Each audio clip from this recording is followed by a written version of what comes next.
President of the Russian Federation, Vladimir Putin.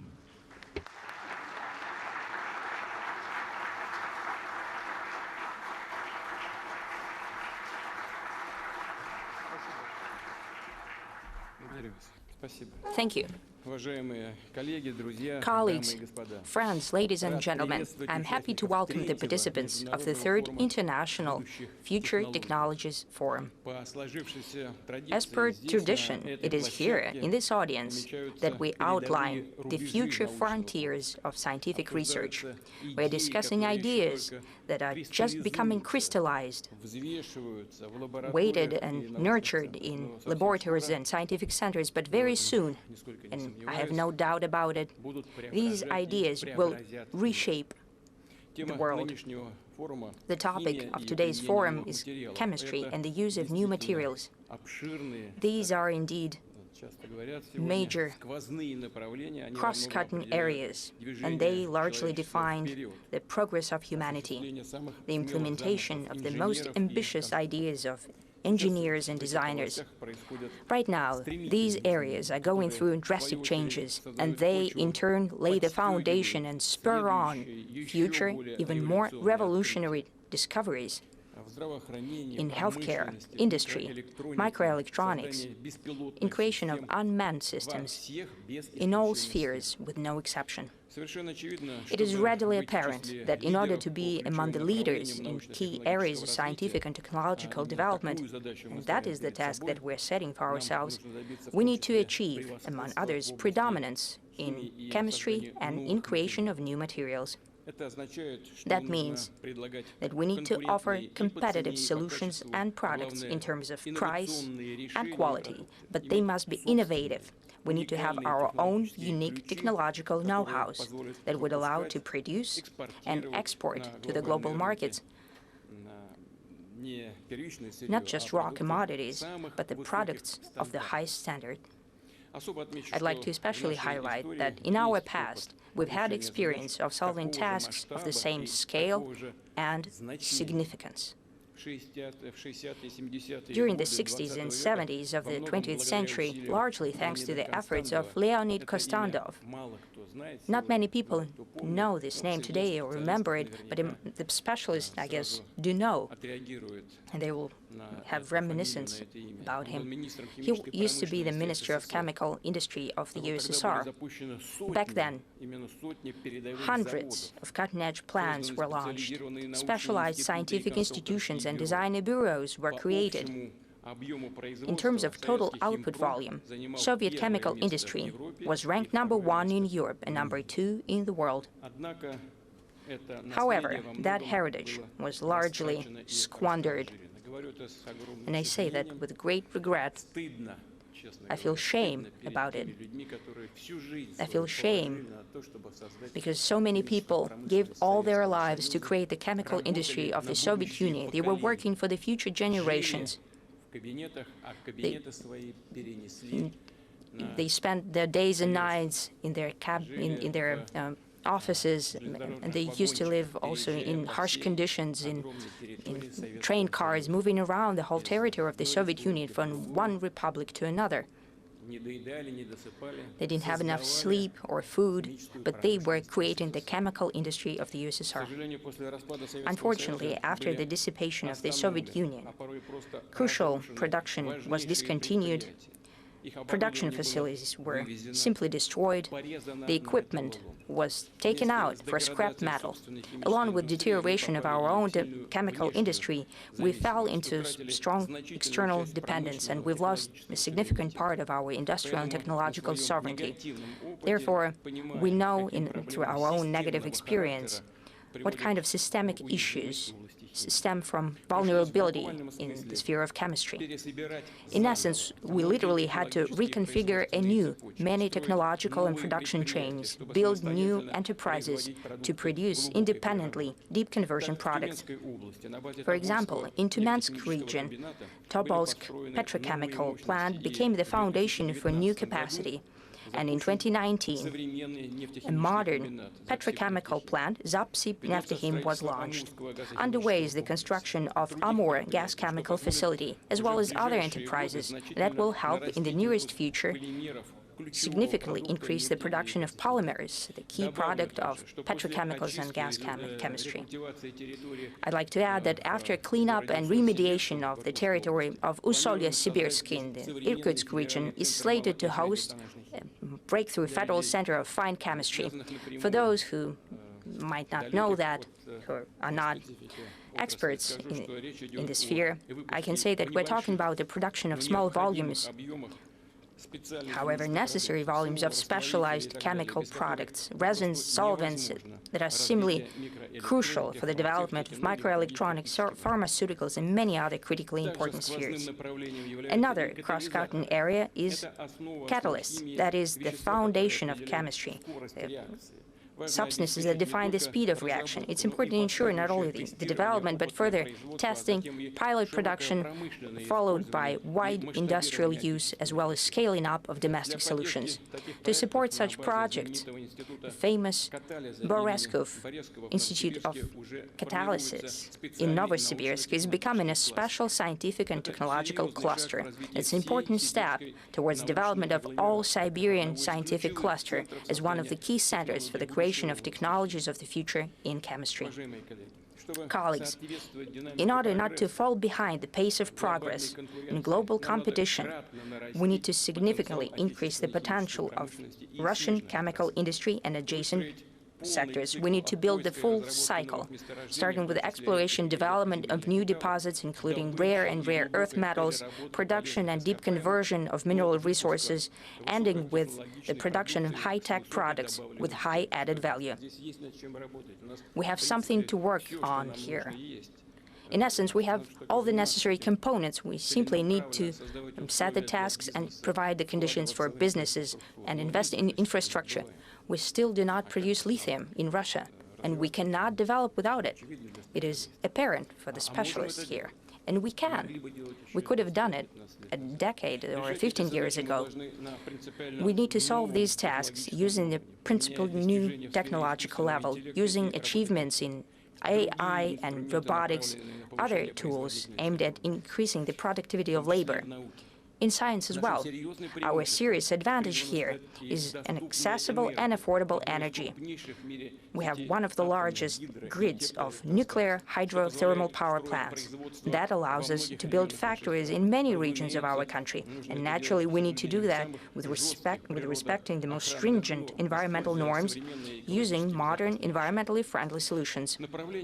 The spheres that I'm mentioning here are complex and of utmost importance. Therefore, in the sphere of new materials and chemistry, this year we've launched a new national project of technological leadership. The federal budget alone for the implementation from 2025 till 2030 earmarks about 170 billion rubles. Simultaneously, the investments of the companies of the real sector in the economy might stand at about 1 trillion rubles, and I think that's very realistic. I've talked to the owners and leaders of the companies, and they have very ambitious plans. I like this sentiment. We'll support them in their strive, and we'll fine-tune the mechanisms of supporting of private investment, including in R&D. I've mentioned many times that external issues and sanctions, with all the challenges and complexities for us, have played an important role of an incentive. Russian companies now turn more and more often to our scientists, and they receive the consultations from them. And it turns out that the domestic solutions quite often become more effective and efficient than international counterparts. In order to ensure a modern legal framework for cooperation between researchers and qualified clients, we've adopted a law on technological policy. It will enter into force in the summer of this year. I have already mentioned, and I have set this task, that together with the business community, we need to increase the funding of science up to 2% of GDP. It is crucial that we send all the additional resources for the support of promising, disruptive areas of scientific and technological development. For example, in chemistry and new materials, it would be rather myopic and erroneous to be satisfied with simply substituting the technological processes that have already been explored somewhere abroad. It is naturally quite important. We need to keep in mind all the achievements and to make use of them, but we need to develop our own platforms. Right now, we're looking at the exhibition. My colleagues promised me that they will show me our progress. As we have agreed, in December last year, during the Council for Strategic Development National Projects, we need to shape plans in key dimensions that will ensure the predominance of the country in chemistry and modern material sciences as well.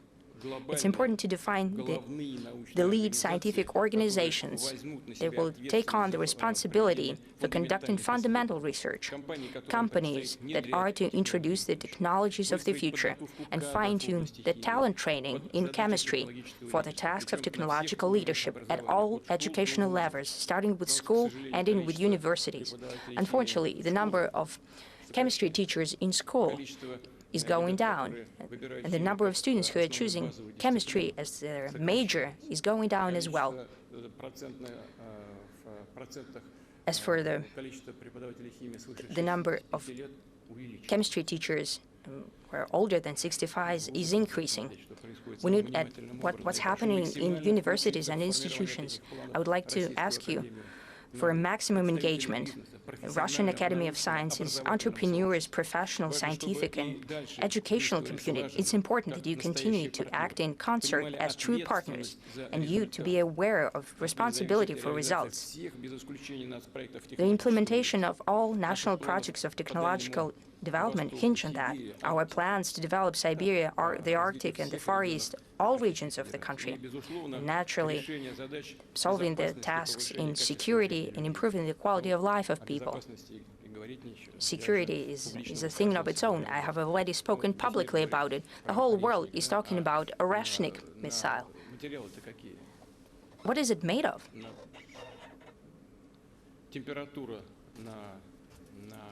The temperature on the payload is about the temperature of on the surface of the sun. We have to be conscious of that. Starting with the 1980s, some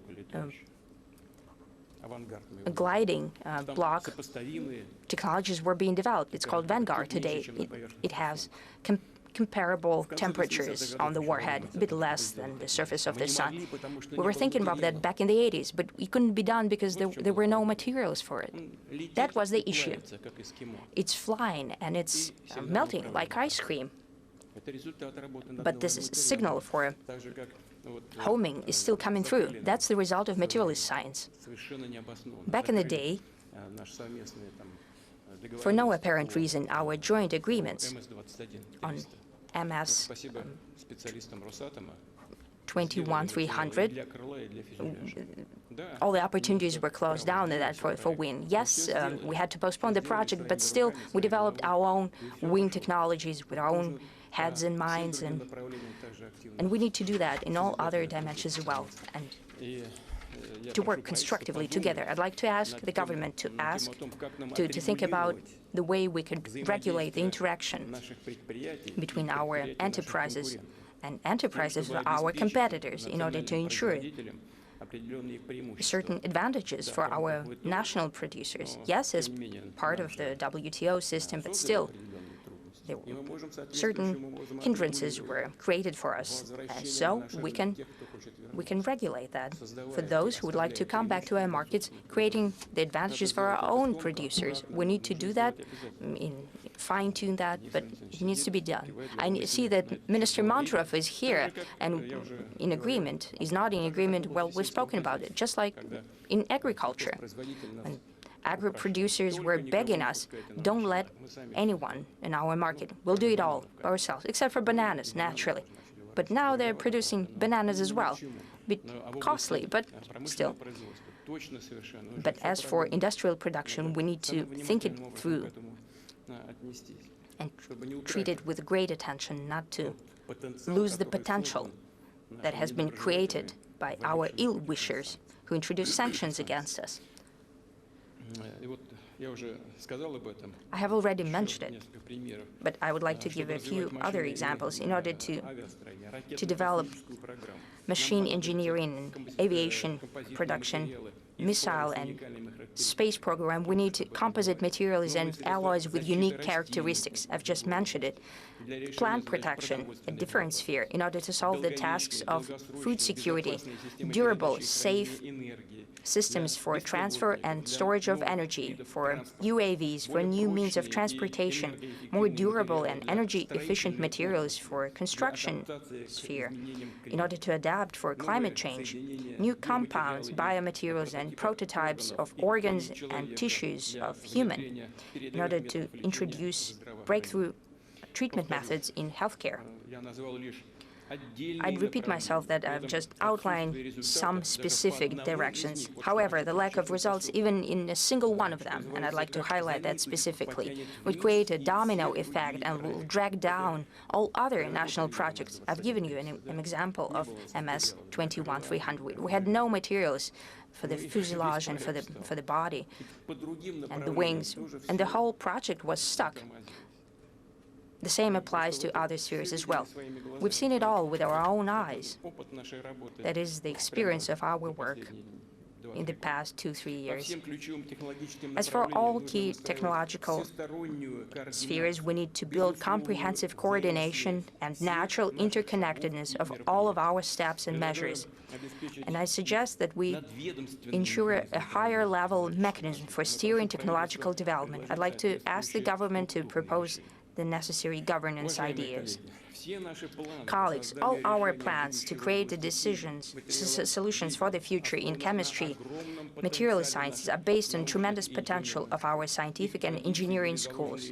Their traditions were laid back in the Russian Empire. I spoke about the Soviet Union, but the traditions were created in the Russian Empire in the 19th and beginning of the 20th century, and they were developed in the Soviet times as well. As I have just said, I'm sure that Mikhail Kovalchuk, we have just met with him and we had some words, and other participants of the plenary session will tell you about how today the achievements in chemistry and material sciences are multiplying that were received back in the time of a space and nuclear project.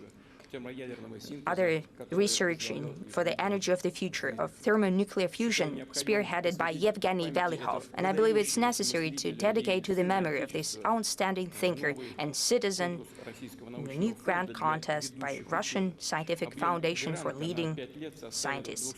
The grant for 5 years will range from 250 million rubles up to 500 million rubles. The largest domestic companies will co-finance these grants or be direct clients of disruptive technologies. As for support spheres, they will change annually.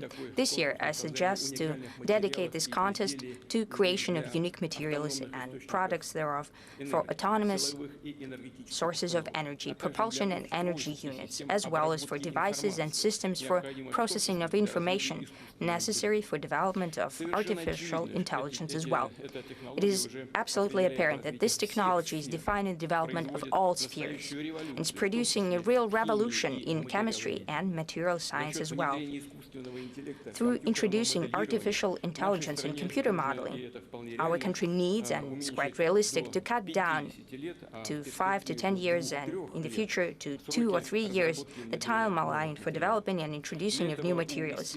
For that, the researchers, engineers should have the necessary data bank about the existing materials and their components.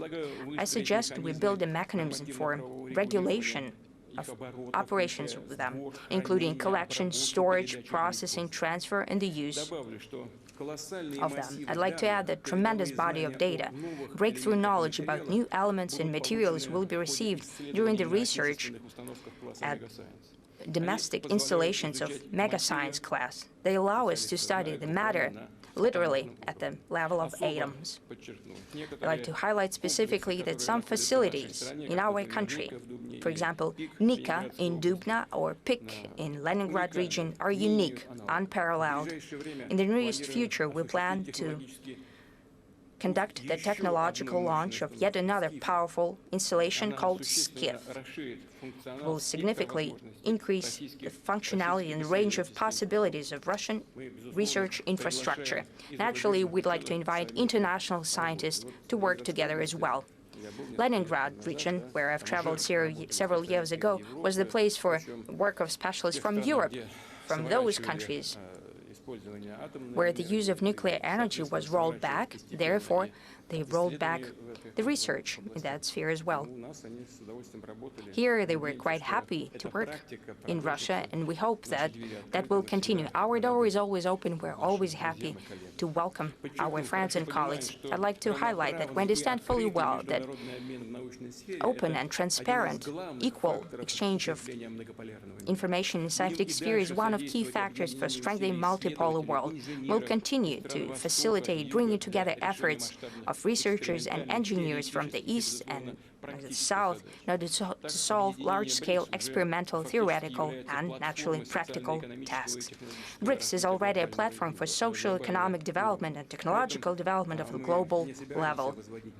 We do not intend to install barriers for a partnership with the Western scientists, and we hope that the Western politicians will understand how detrimental such actions of limitation in cooperation in science and education is.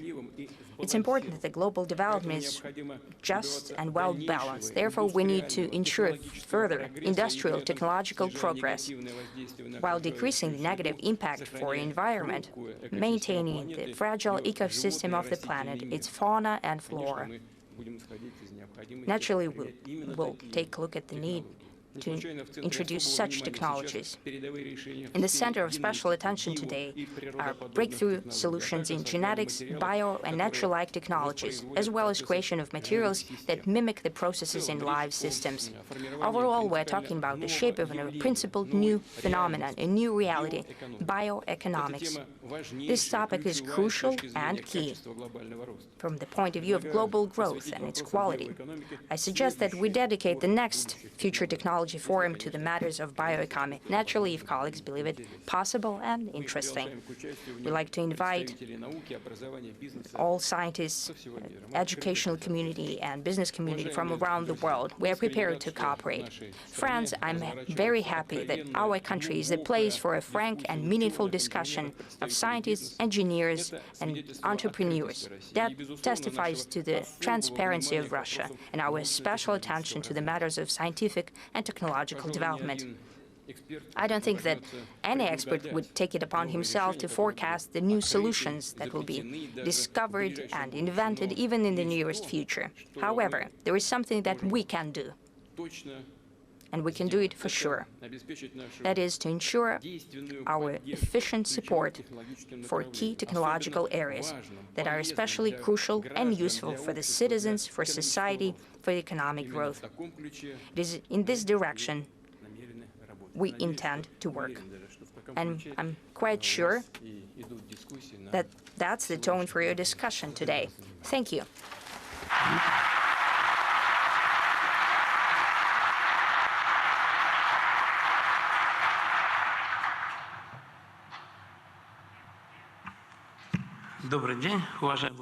Good afternoon, Mr. President, distinguished colleagues.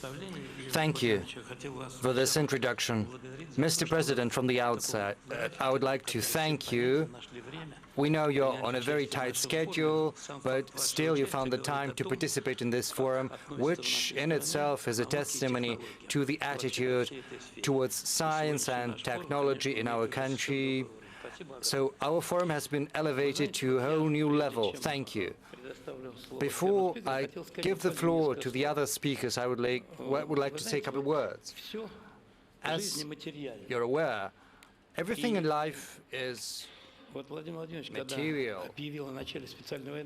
When the special military operation was declared, It was a reminder to the world that it's material and we are a significant part of that material world.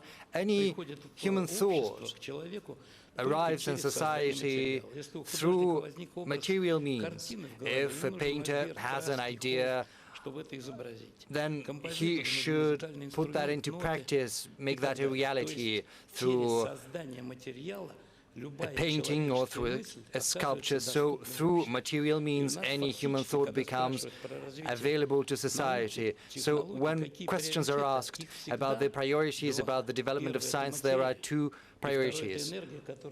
First, matter, and the second, energy, which is required to build that matter. You know, once I talked to Mr. President, and you said there is another priority, which is soul and intellect, intelligence, and human thoughts. And I think our country has an abundance of all of that, both matter and energy, as well as intellect. If we didn't have that, then we wouldn't have been able to build spacecraft, which is a testimony to our capability. Before I give the floor to a representative of Kurchatov Institute, Vladislav Antipov, I would like to say something. We spoke about nature-like technologies, and this is something you mentioned, Mr. President. We say nature-like, but the very course of life basically resulted in the emergence of these technologies. Our technological world is very simple. We cut everything that is redundant. Like, we take a tree, we take away everything but the trunk, and then we turn it into hardboard. And it means that basically 80% of matter is not used, whereas nature knows how to save things. You turn one cell into a living being. A seed is turned into a plant, and nature-like technologies follow that logic. The very development of technology has made us come here. We take a laser and create unique things through powder, which is welded together. Using these nature-like technologies, when I was a student, 90% of articles were about semiconductors, whereas right now 90% of articles are on life. So biocompatibility and biocompatible materials, that is another priority. I would like to ask you, Vladislav, could you tell us about the priorities and the forecasts and the prospects of the biggest center for materials science? Over to you. Distinguished colleagues, Mr. President, in all times, thanks to materials with specific properties, we've managed to come to the goals we fixed. A very good example is the Soviet space program. A lot of materials had been created. So far, no one has been able to replicate the Buran flight, for which a unique thermal protection based on quartz molecules was developed, and 80% of that was thanks to air, because it's a very good thermal insulator. We managed to protect Buran from temperatures of 1200 degrees. We have other examples like the centrifuges. Not everyone knows that for 30 years you need a centrifuge up and running, and it creates several thousand rotations per minute. So you need composite materials of that. Right now we've got a national program which sets the priorities for the next decades, like nature-like technologies, Arctic, space exploration, clean energy. All of these tasks have to be addressed through developing new materials as well as new technology. As Mr. Kovalchuk has pointed out, Kurchatov Institute is one of the leaders in terms of materials sciences, and and we are doing this kind of research. Right now, humanity is entering the era of biological materials. What seemed like science fantasy yesterday is now becoming reality. For regenerative medicine, for other sectors, we create unique things like a framework for a human heart or a trachea substitute. Right now, there are other examples like the gas turbine materials. The most important thing there is the turbine blade, and right now we are working on monocrystal turbine blades. They're basically one single crystal. Thanks to a special coating, we managed to make it resist almost 1950 Kelvin. We have built these materials for PD14. Well, let's take a motor gondola, which is 60% carbon and ceramic plastics. This is one of the materials that has been developed thanks to the grants from the government. We also use additive 3D technologies for several elements of the combustion chamber. Also, the 21st century is the era of additive technology. We create new things layer by layer, which was impossible through conventional means. Right now, Kurchatov Institute has a whole series, a whole cluster of these 3D printers, which are used for energy, for cars, for medicine. The efficiency of additive technology can be demonstrated through one simple example, like the thermal apparatus for PD191. In the past, it used to weigh 70 kilos, and it took several months to build. It consisted of 23 spare parts. Right now, through additive means, we can build this thermal convector, which only weighs 19 kilos, and we've managed to decrease 20-fold the time required for the creation of that element. So you see how efficient these 3D technologies are. We build more than 10,000 details through 3D means, and Kurchatov Institute is responsible for the technical side, carrying out research, providing these technologies to our partners. And of course, it's very good to work together with Rosatom because it's endowed with a great potential. So Kurchatov Institute will build the scientific groundwork, whereas the state corporation will help us scale that up. Now, as for Arctic exploration, we also need special property materials because these materials have to work in the Arctic conditions, low temperatures, higher humidity, and other things. Kurchatov Institute has come up with cold-resistant steels, which are built, which are used for the hull of the icebreakers, which have to go through ice more than 4 meters thick.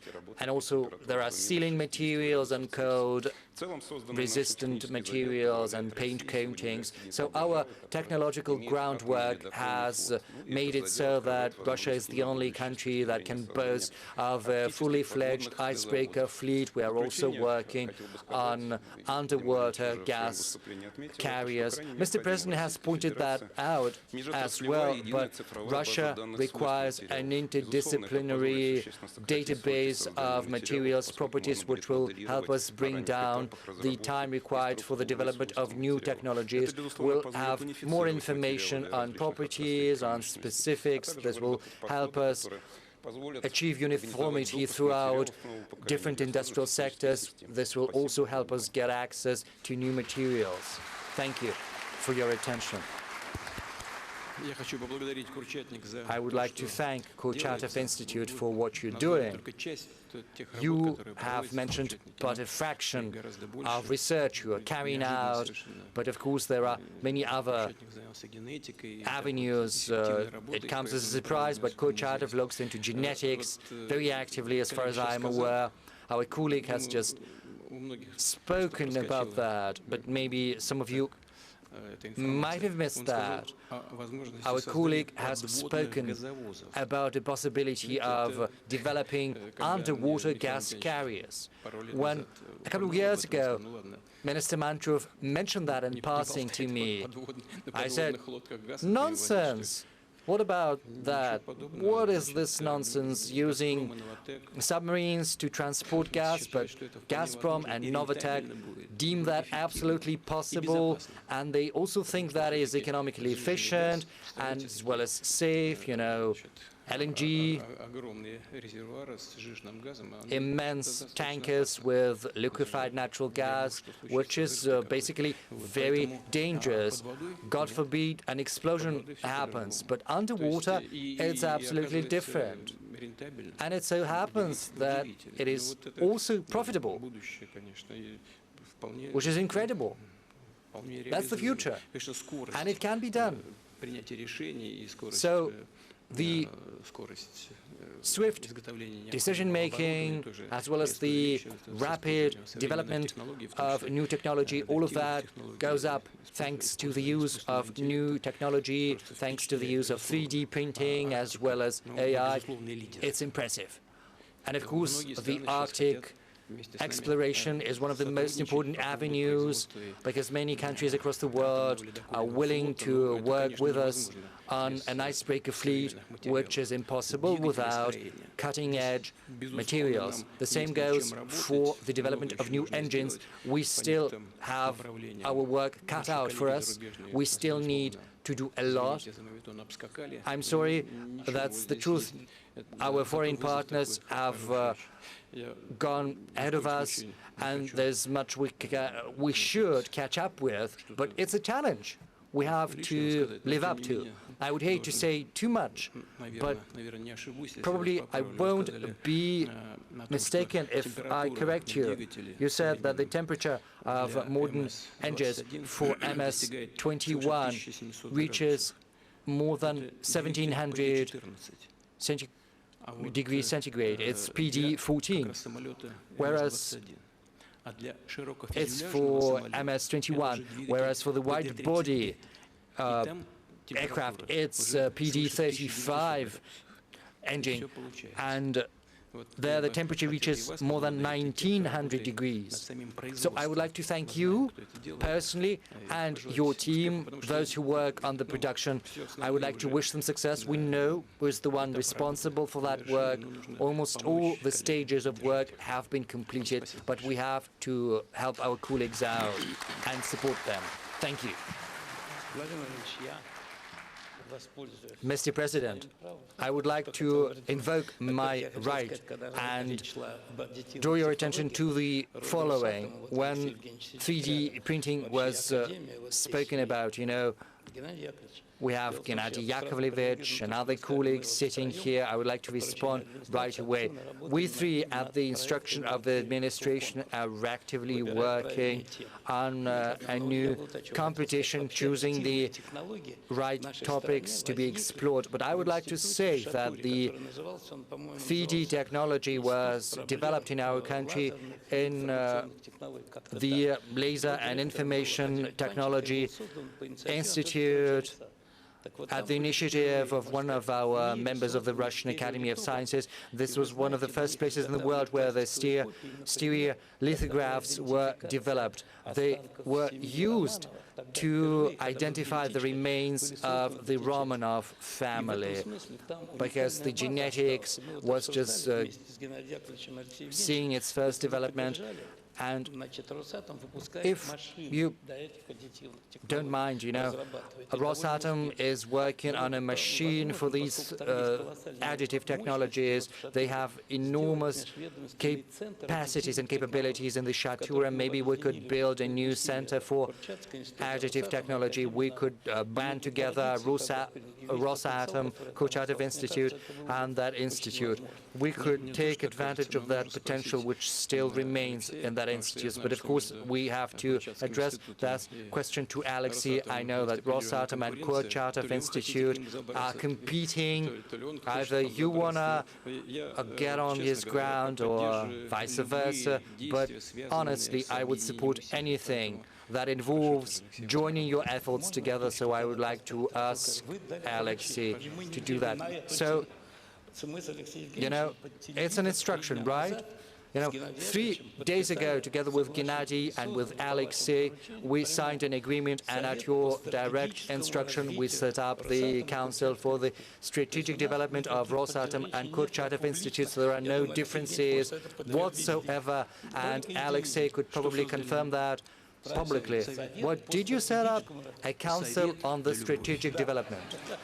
So I wish you to live in good counsel and have friendship with one another, happily ever after, as it were. I would like to give the floor to Alexander Chernov, head of the working group of the Russian Quantum Center. He's going to speak about graphene, but before that, I would like to say just a couple of words. The periodic table has a great number of elements, but there are only 4 elements that stand apart: oxygen, hydrogen, nitrogen, and carbon. They stand apart due to a number of reasons. First, if you take the biological substance, you'll see that any biological material necessarily contains these 4 elements. Neorganics is simpler, but we are very complex. But we all have these in common. Yes, oxygen, nitrogen, yes, and also money, but that's the next stage. First come these 4 elements, and these 4 elements are unique. Hydrogen and oxygen form together water, but on the other hand, they can turn into a very dangerous gas. Oxygen helps burning because it leads to oxidization, and also it also explains aging, whereas nitrogen is involved in explosives as well as fertilizers. Any explosive has a great deal of potential, whereas carbon is a unique material because it can bear the form of a diamond, which is the hardest material. On the other hand, it's a graphite material with a high temperature resistance, and also fullerene as well as graphene. It's kind of a web, and thanks to that, our compatriots have won the Nobel Prize. So it's just one atom thin, right? Yes, but we are making a step forward because there are several layers combined, and that is what you're going to talk about. Yes, Alexander, over to you. Mr. President, distinguished colleagues,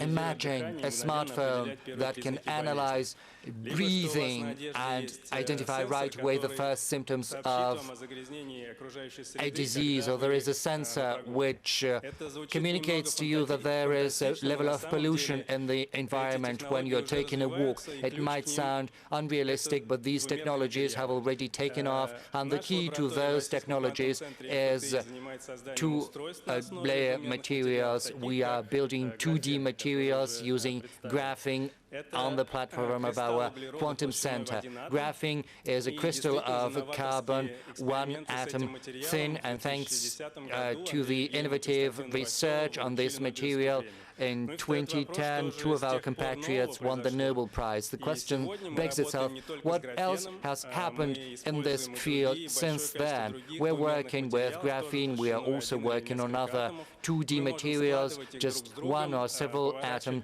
thin. We can combine them, fold them, achieving different angles. It's like a construction game. And these new materials have new properties, which, most importantly, can be modified to suit a specific task. In our laboratory, we are pursuing fundamental research. We are basically exploring the physics of these processes. We study new effects, and that work has already borne fruit. Today, at the exhibition, we are to show you at the Gazprombank station the materials, the sensors made of those materials, and to talk to you about the possible uses of them. For example, such materials can be used for night vision devices. The main advantage of 2D materials is 15 times higher sensitivity. That means that in the dark you can detect an object at a much higher distance. Such 2D materials can also be used in medicine. Biosensors, with the use of 2D materials, are made in order to detect biomarkers of disease in your breath as well as in your blood. Thanks to small size and them being flexible, they can be used in wearables or in your clothes. They can monitor 24/7 the human breath. We already have graphene sensors that are very highly sensitive. They detect at early stages such diseases as lung cancer, tuberculosis. They analyze the breath of humans. Our example shows that studying such new materials and the effects that they produce allow us to create principled new technologies, not to repeat or update old technologies, but rather receive innovative devices that are much better in their characteristics of those that already exist. I think it is of principled importance that fundamental science is supported here, because it gives the world such discoveries, which are later allow us to create such devices. As we say, thanks to their unique characteristics, they can help us bypass at the turn everyone, achieve leadership positions, and to have high-tech domestically produced products. Here I wanted to highlight two things. Number one, we would like to have industrial partners to come to us with their own asks and requests, so they would give us the parameters and materials that they're interested in. I think that that way they would sooner receive such devices that could be introduced. I know that some work is being done in that regard. Well, I also wanted to highlight the way this task could be solved. We could create a certain digital platform. I could say it could be a marketplace where scientific teams and industrial clients could meet and try to find common ground.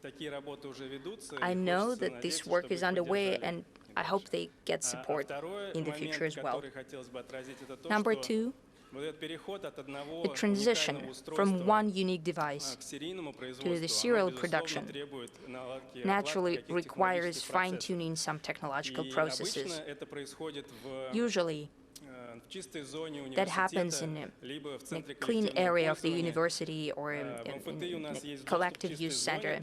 In our institute, we have a clean zone. We could assemble the device, then produce the device, and students and research fellows will be very interested in that because they can easily get a diploma written or a PhD on that. However, if you want to move from just one device that has unique qualities and properties that was created in a lab made by a very talented young researcher, that would require to fine-tune and to get in place a whole technological process. I think that this task can be solved. And why I'm talking about it? Because, for example, the Russian Quantum Center and the Moscow Physical and Technical Institute, our colleagues are successful in going that way. However, in the scale of our whole country, this could be done if we create certain platforms where these technological processes could be worked out in collaboration between universities or between a university and an industrial partner. Such centers would help conduct the transfer of technologies and will make it easier to implement your May orders in terms of technological leadership. Thank you. I won't go into details in sensors.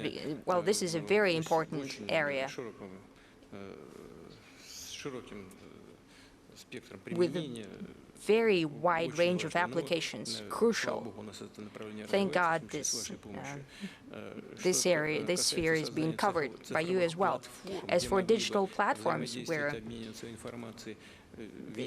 information exchange could take place between industrial partners and possible researchers and producers as well. That is crucial. That's for sure. If it's not in place, it needs to be done. I'm talking right now to my colleagues from the Russian Academy of Sciences and from the government.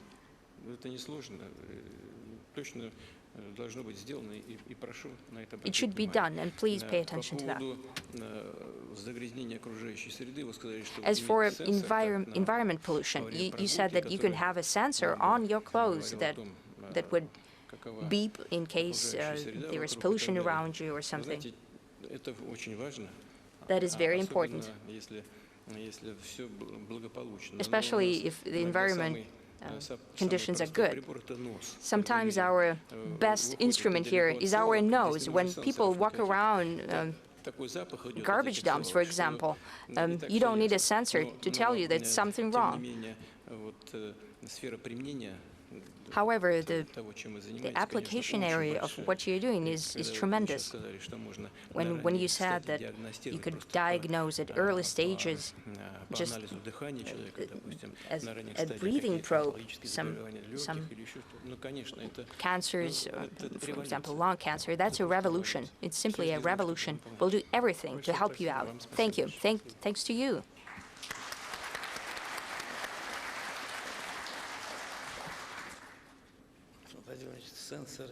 Mr. President, sensors are required for something that doesn't smell, that you cannot detect with your nose, for example.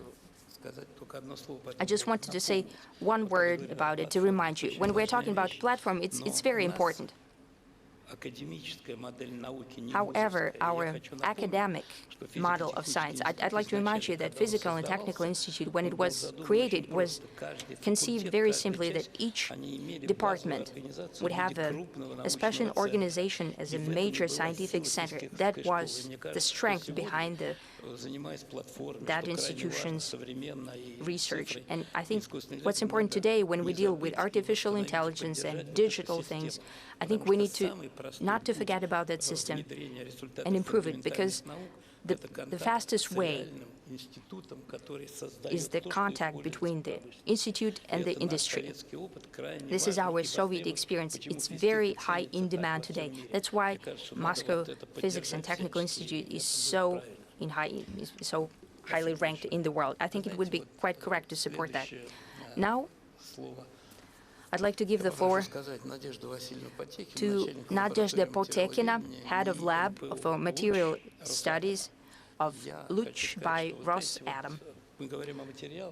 We're talking about materials, and all nuclear technologies, whatever you mention, they stem from materials production. So if we created a material, we managed to implement the nuclear project. So everything in the future is also connected with materials. Please, Nadezhda, you have the floor. Thank you very much, Mr. Kovalchuk, for giving the floor to me. Today we have highlighted that modern material sciences is called to implement the most ambitious and even sci-fi ideas of engineers and scientists. The nuclear sphere is celebrating the 80 years, and it used to be always the cradle of record-breaking materials. And from the very beginning, it was the foundation of knowledge of our best scientists. Their heritage is being preserved by Rosatom and Kurchatov Institute, thanks to the experience that we have accumulated. And the tasks that are solved by Rosatom Industries are not limited to nuclear sphere. Our research is very wide in its scope, and I would like to ask each one of you a question. How long ago have you taken a look at the stars sky? And did you think how high should be the level of technology in order to ensure a long flight to the moon, or hopefully to the moon and back, to come home, or to the moon, or to Mars? How durable should the functional materials be? Because the conditions in terms of temperature and mechanical load are very harsh. And propulsion units should also be capable of functioning in such conditions, and our team is dealing with that. High-resistance metals and their alloys. These materials can be compared to extreme sports fans. They're reliable in special conditions of functioning. Temperature higher 1,300 centigrade and great radiation impact. Our materials are at the heart of new types of unique high heat resistance nuclear propulsion units, energy units.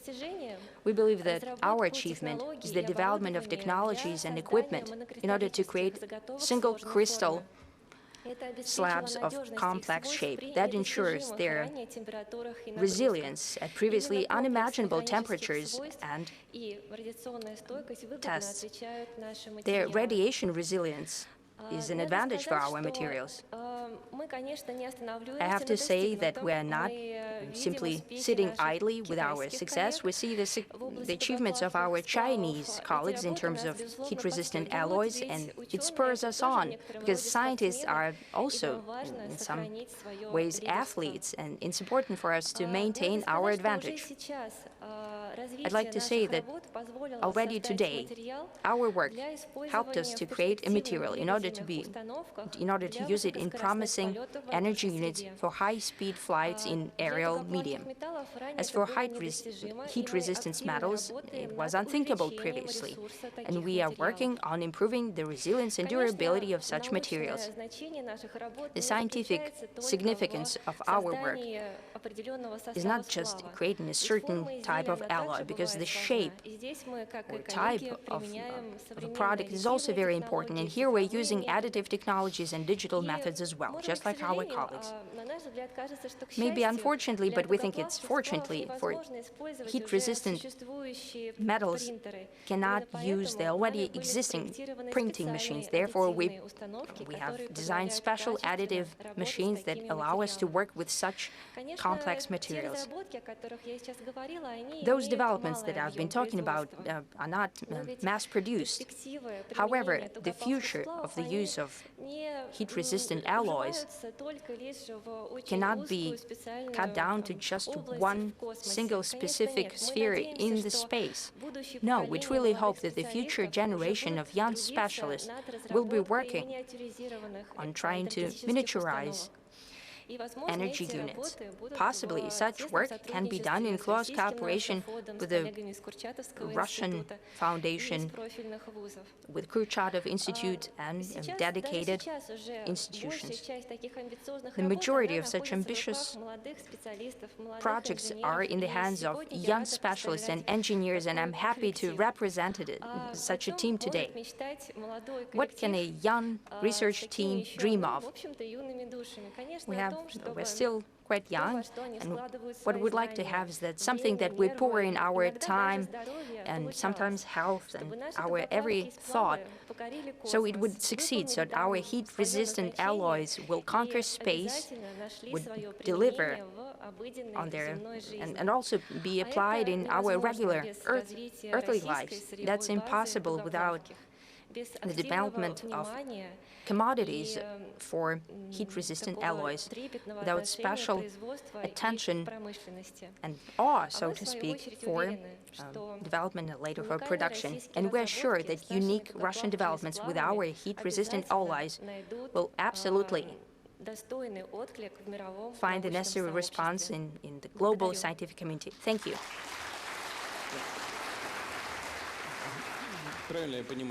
Do I understand correctly that you need such rare and rare earth metals? Yes, that is true. So what do you suggest? What should be done?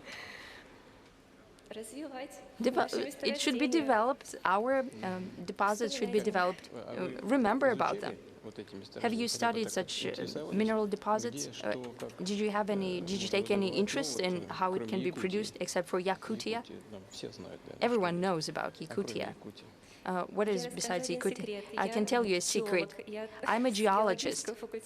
I come from geological department of MSU, of Lomonosov State University. Naturally, we've studied them, and we really hope that molybdenum and tungsten deposit will be brought back.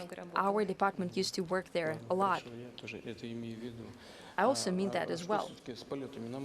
So what's with a flight to Mars? Can a living cell fly to Mars and come back? Please be honest. Well, we need to learn what's out there. Yes, out there. Well, all kinds of machines fly to Mars, but can a living cell fly to the Mars and make it back alive? We hope that it can. So how long can it live there? Well, it's a different question. It's difficult to deal with scientists. It's hard for you, Mr. Kovalchuk. Some of my colleagues tell me that it's impossible. Sergei Krylov used to think about that. He said that you need to fly in a water envelope but it's impossible because then the craft becomes so large that it's impossible to propel it first to launch it into space. It could not be done even with the use of the nuclear reactors, nuclear propulsion units for space. The craft becomes too large.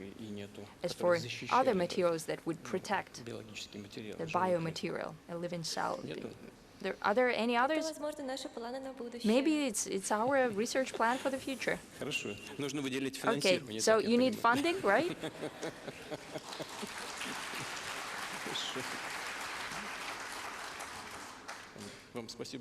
Thank you very much.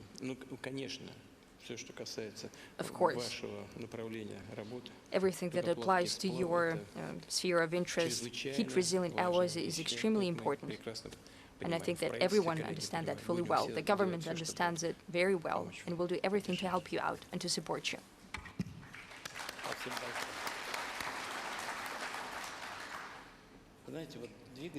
You know, Mr. President, space engines, in that sense, were ahead of the whole planet. All of our satellites used to have nuclear propulsion units on board, and here, together with Rosatom and with the Russian Academy of Science, we're working on non-electrode propulsion units. They are of completely different type, and they must ensure the flight to the Mars. As I said, we fly into space today, just like Munchausen used to fly on a projectile, on a cannonball. So if we miss the moon, well, we've just missed it. But we need a different kind of engine that could hover over, so we could slow down and hover over an asteroid, for example. We have prototypes, and we've been dealing with that for decades. And together with Rosatom and Russian Academy, we can do such a shuttle and to get energy on the moon. We'll have something to moon on the moon on with. And we have a number of stations there using a completely different principle. It's very important. So the materials that we've been discussing. Well, since we mentioned it, I would like to circle back to Mr. Likachov. So no one would doubt here in the audience that all matters have been solved. I'd like to remind you that about 15 years ago, when Rosatom was reformed, Mr. President offered to Mr. Kiriyenko and to me to conduct a reorganization procedure. A high-tech company was being put in place, so they decided to take the science component out as a Kurchatov Institute to create the first national lab in Kurchatov Institute. Later, what was very important, after that restructuring procedure, we have united back as a very effective, modern community. The space project was successful because there was a scientific leader and they had contact between scientists and industry. I think that was the key to success. You know, we have one last speaker, Valentin Ananikov, head of the Laboratory of Neorganic Chemistry at the Zelinsky Laboratory.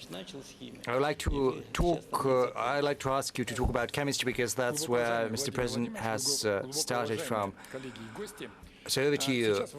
Mr. President, friends, colleagues, right now chemistry is heavily impacted by AI and digital modeling. There's a lot of noise around AI. Maybe there is too much expectation, but there's not a single person who hasn't heard about AI. We've all heard of that on many occasions, but it's important not to miss the turning point, which is right ahead of us, because we are entering into the era of 4, when AI ceases to be an end in itself. It becomes but a tool for performing different tools for industry, for medicine, for environmental challenges that need to be addressed. So we are drawing nigh to a new technological stage when AI turns into an accelerator for industrial development. And I have to tell you that the new stage of development has been well prepared. There is a well-prepared foundation, the Scientific Fund, which helped expand our expertise. It's very nice to see from the reports that it's developing on a continual basis, and the professionals are also being prepared. I would like to address the pupils and the students. You can come and work in science because the government is supporting this field. So do not be afraid. Take courage. A lot of questions are being asked about education, especially with regard to high-tech, with regard to artificial algorithms in the police, and how we see their practical application in Kazan and elsewhere, and we can see that it's built on a very good foundation, mainly the school syllabus. It can turn into a very good pilot project for preparing new professionals for this field. As far as chemistry goes, it's an important sector. It's of paramount importance to humanity, and we would very much like to see the contribution of chemistry to our economy grow year in, year out. Right now, we see the foundation of a new chemical industry being laid. And right now, there is a national project with the support of the ministry. It's based on the laboratory of Zelinsky Laboratory. We are using AI and we're developing new chemical technology. We have managed to come up with new catalysts which are required for reactions used in creating new medicines as well as intellectual materials. For the first time, we've managed to develop a neural network which can use photos of a substance to determine the chemical formula, which is of great significance to the chemical industry. When I was still a school child, I tried to use my eyes and microscope to understand the chemical structure, which is all but impossible. But thanks to neural networks, it becomes a possibility. And had I had a chance to go back in time, I would have chosen the same path, because enormously interesting things are opening up in this field right before our eyes. As far as AI goes, our country enjoys a very good position. Colleagues from Rosatom, from Kurchatov Institute are heavily pursuing these paths, and Yandex with its LLMs helps this development thanks to chemical applications of its developments. But there is a problem I would like to dwell on. The stumbling block for many chemical projects is the upscaling of chemical synthesis. Our scientific projects are efficient in providing unique materials with very useful properties, but unfortunately the volume of materials produced is grams. We have to have the capabilities to scale up the production. Unfortunately, we don't have that, and we need a universal upscaling technology which can be replicated for a wide range of chemical processes, both for mid-tonnage chemistry and small tonnage, say when you don't need a lot, but you need a wide range of products, chemical materials, and it's important to be able to do that. And AI can play a critical role in that because it's a unifying technology which helps you model different technologies and catalysts. You can even create a digital double of a reactor which can be used for the production of these chemical substances. A small tonnage reactor can even be printed through 3D printing. Usually, those reactors, chemical reactors, used to take ages to build because they comprise so many elements, whereas 3D printing can eliminate this problem. So AI can help us accelerate the introduction of chemical research outcomes in practice, and we've got every capability to do that. So I have a proposal to draw special attention to this field. Maybe we could even come up with a special designated program for addressing the tasks and the goals the chemical industry is faced with to scale up chemical reactions, to be more precise. In conclusion, I would like to say a couple of words about the ideas, the projects stemming from AI. I think some ideas might seem as if it were sci-fi, but what used to be sci-fi yesterday right now is reality. We have to catch up. We have to substitute several processes and technologies in chemistry, but the most important and the most efficient way of catching up is getting ahead. If we use AI and implement what we have in practice, it'll help us carry out a technological leap, and it'll create a nexus between science and industry. Thank you for your attention. Valentin, I'd like to ask you, what exactly do you need to build this digital program which will allow you to replicate the technology? What concretely needs to be done? Because this issue is of paramount importance. It's of critical importance. Microtonnage chemistry, fine chemistry is very important. We need a neural network which will be able to create a digital double of a reactor.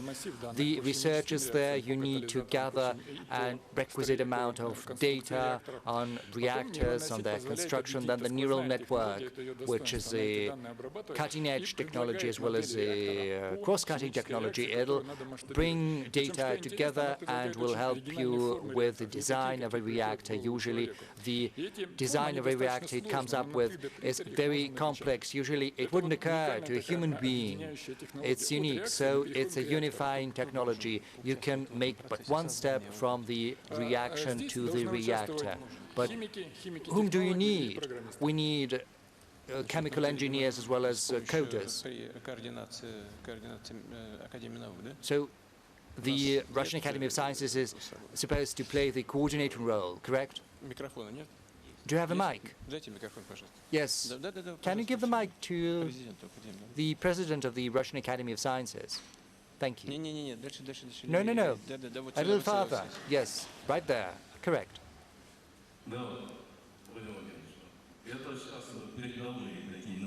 Mr. President, these are cutting-edge technologies They are in high demand, and we are certainly working on that based on the instructions from the government. Together with the scientific fund, we are building a digital database on chemistry, on catalysts, and it'll subsequently be used to teach neural networks. And then we'll have to work with Rosatom to create better capacities. But I would like to understand, how do we launch this process properly? Because through helping them, we will help ourselves. What does the government need to do? What do you need? Yes, funding, of course, but tell me how much. And who's going to participate in the process? Just be specific. We need resources, that's true. We'll talk with Valery Nikolaevich to channel more resources into this project. If you don't mind, Mr. President, as part of the national project, we spoke with Valery, and we spoke about the possibility of introducing a special event into the national project. So yes, the national project, which is called New Materials in Chemistry, so it'll be yet another task. I would like to ask you to inform me on what you are doing in practice. Yes, Mr. Likhachev, I would like to say that there is a prototype which will demonstrate to you at the exhibition later. Thank you. And you said that had you had a chance to go back in time, you would have chosen the same path of research in science. And that's great to hear.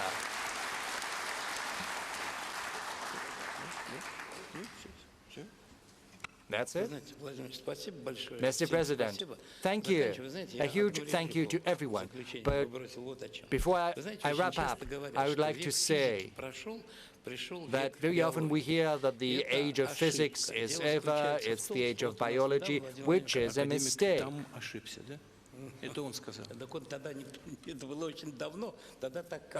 So it was Newton who was mistaken. Well, it was a long time ago. Maybe he might have been mistaken. But just recently you held the Presidential Council on Science and Education. You spoke about the importance of physical, scientific training.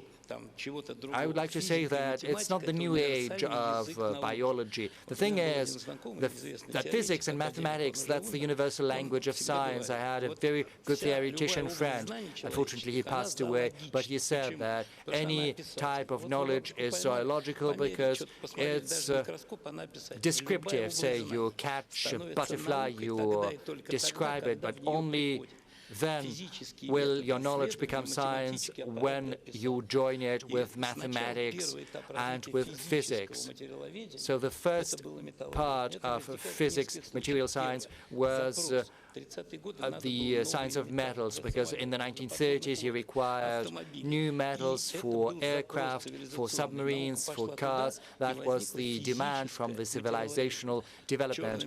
Science entered that range, and black metal production got together with mathematics and physics, and hence everything we have in terms of ionics, aircraft, and so on and so forth. Then semiconductors happened, and physics and mathematics came into this field as well, and we've seen an explosion of progress, as it were. But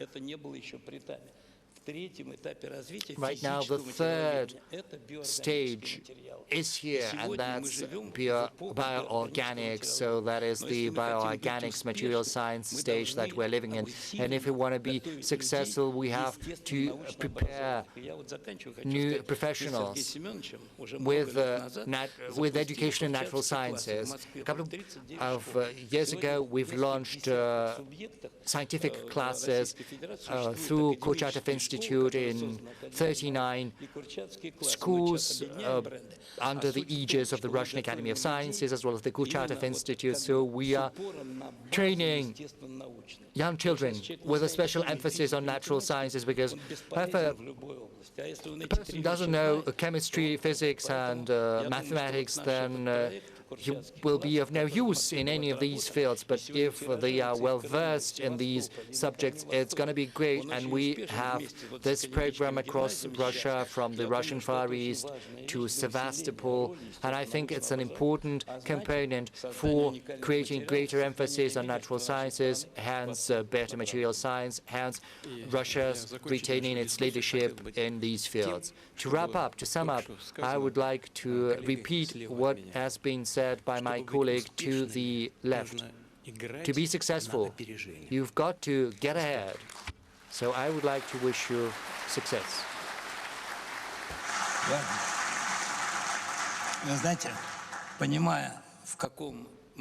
Well, you know, we understand what kind of world we're living in, and we know that Mr. President is in a very tight schedule, so let's give him a round of applause for participating in this session and give him our wishes of very good health.